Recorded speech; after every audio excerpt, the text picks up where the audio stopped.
Good day mga ka-tech at mga ka-DIY. So, for today's vlog ang ating gagawin na isang Korg Cross na keyboard, no? So, ang problema to guys ay wala siyang power. Although, pag ginagamit ang battery, ay nagagamit siya. Pero pag ginagamit ng kanyang adapter ay hindi siya nagpa-power on. So, again, shoutout kay Sir Ryan Mark. Yan, siya po yung nagpapagawa ng keyboard na ito. Siya rin po yung nagpagawa ng PB na guitar amplifier natin ginawa.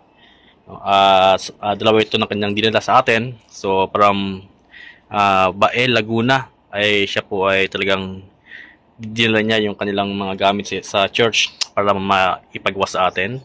At isang sa ating gagawin ngayon ay isang Korg. Isang mamahaling piano, no, keyboard. So ito guys, 9 volts siya. At yan, tinasaksak dito. Pero pagka pina-power on,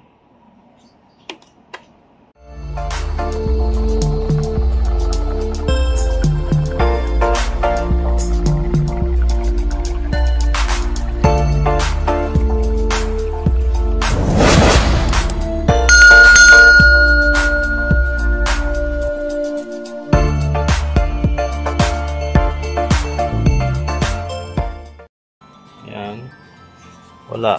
Ito pa. Baka long press. Wala rin talaga, no. So, ito guys ay may power na ito. Na-check ko na meron siyang supply ng 9 volts. Yan. So, yun siya guys. Supply tayo ng 9 volts. Ayan. So, tanggalin. Kabit.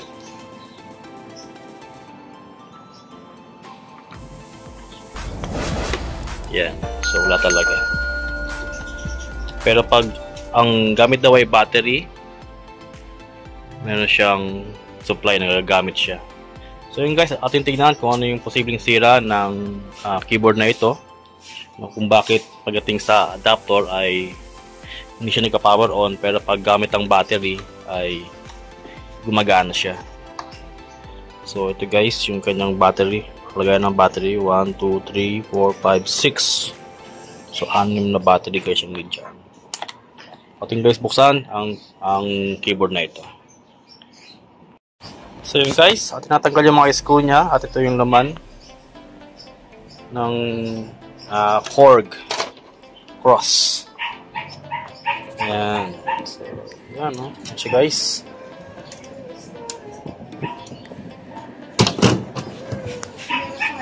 ito guys, ang laman niya. So, focus tayo sa kanyang power supply area. So guys, ating tignan. Check itong power area ng adapter. So, mula sa pinaka sakit na dito ay dumaan siya ng inductor, capacitor, then switch siya, tapos meron siya ditong para ito yung supply niya papunta ng board. So ating tanggal dito guys. Tingnan yung ilalim kung ano yung baka may mga component pa sa ilalim.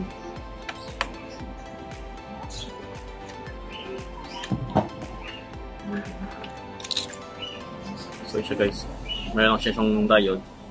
So, ang kanyang port lang guys ay kanyang socket,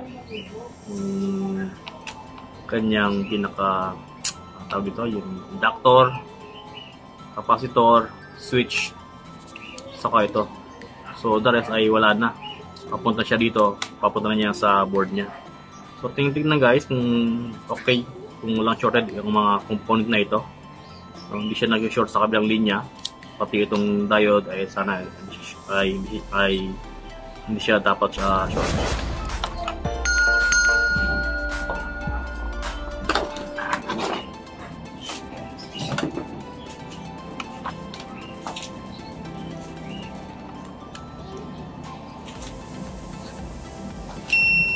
Okay. So, making takot. Hindi siya rocket. Ay, hindi dapat yun. Hindi yung takot. Wala kayong takot. Okay. Takot. Okay, takot. Tayo. Mga takot.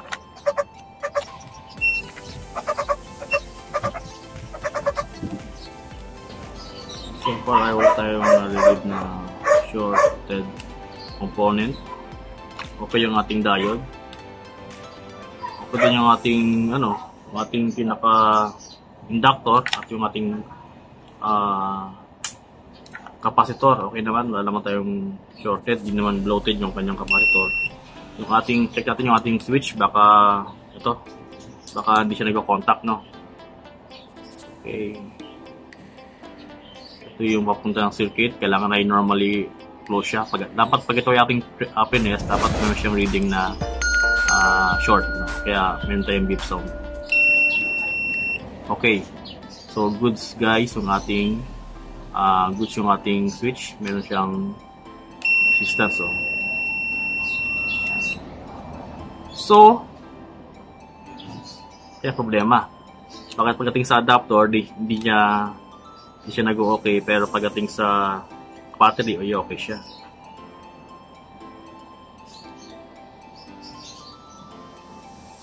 So guys, mukhang mukhang na resolder na.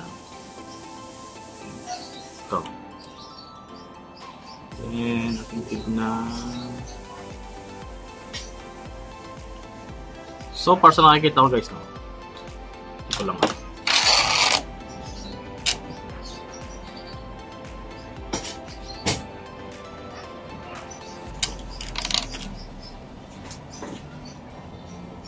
So nakikita ko guys ay ang problema niya ay naandito. Andito. So, hindi ko makakuha. Yan, kung mapapansin nyo guys, yung negative na dapat yung sayaran ay masyadong mababa. Ayun. Dapat yung kahit paano ay nasa kalahati para at least magkakotak yung kanyang yung kanyang negative.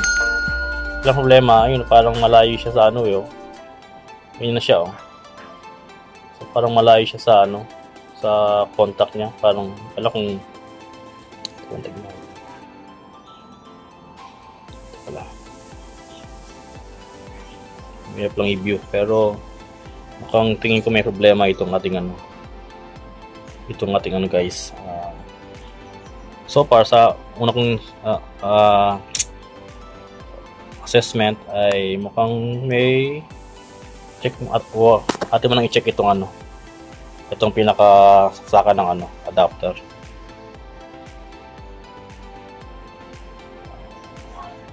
Zoom natin kung makakaya. Ayan. Okay. So aking lagyan muna ng power, hindi din natin susukatan. Kung tayo nare-read, dapat man tayong reading dyan Ayun guys, okay.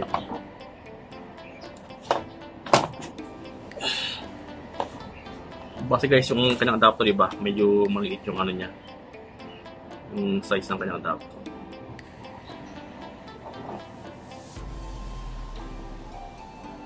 Nine volts. Ayun guys, meron yung 9 volts siya Pero pag sa ko dito, wala akong nare-read kahit mismo doon galing. Ayun guys, malawag na Okay. Sasak natin. Dapat may marid tayo. Dapat guys may marid tayo,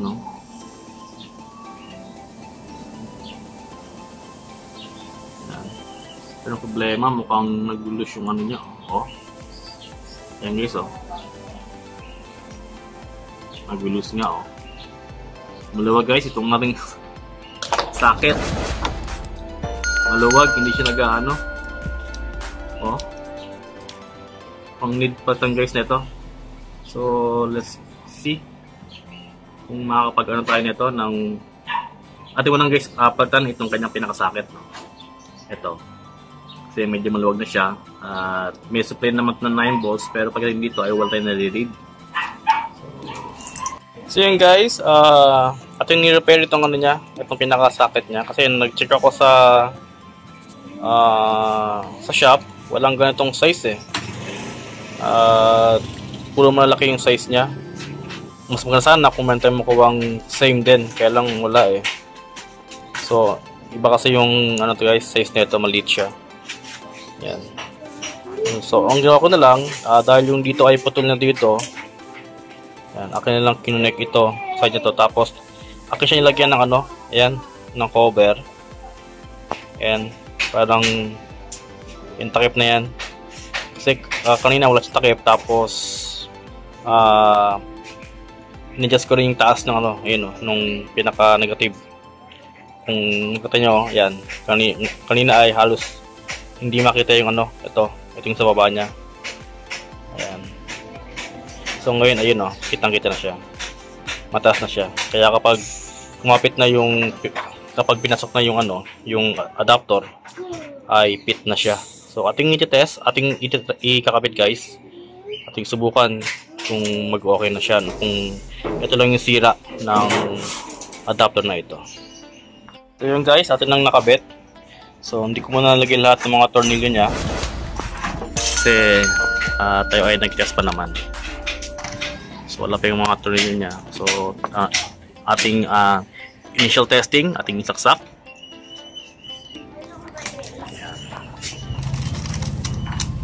Okay, wala siya. So ating i-press yung kanyang power.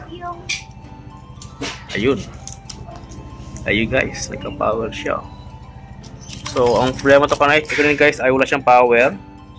At yun nga, ang nag-ano lang ay sa battery. So ang ating inayos tong kanyang socket ay nag-okay na siya. So sabihin, ito lang yung problema niya. Ito yung kanyang socket. Then same time, ating ding double check yung kanyang pinaka power supply. Ito kasi yung urig na power supply niya, adapter niya, na ginawa ng may-ari ay kanyang ginanto. Kasi nga akala nila may problema ito. Pero titignan kung baka may problema rin din itong ano na to, itong power supply na to. Kasi ito yung pinaka-urig na adapter ng keyboard na ito. So atin nang ikakabit yung ating mga screw. So atin nang ibabalik yung kanyang casing, no. Hindi ko na papakita guys yung video kasi same lang din naman, madali naman magtanggal nito. Papatong lang siya diyan. Then ayun. Marami na siya mga tornilyo, pero yun lang guys ang ating gagawin. So hindi ko siya kukuha ng video para less tayo sa memory ng ating cellphone. So yun guys, okay na yung ating ginawa. So ang pinaka-problema lang talaga niya ay yung ano dito guys, kanyang socket dito. At yun ay okay na siya. Then ako din tinak yung kanyang adapter ay okay din. Yan. So yun siya ngayon guys. So yun guys, nagawa natin ng isang Korg Cross na keyboard. Ang problema ay hindi siya gumagana sa kanyang adapter, pero sa battery ay gumagana siya. At ang problema nga lang ay itong pinakasakit niya dito. So yun guys, kung gusto nyo ang ating video ngayon ay kindly like, share, and subscribe para sa mga bagong videos and update natin gagawin sa ating pong YouTube channel na ito. God bless mga kapating team.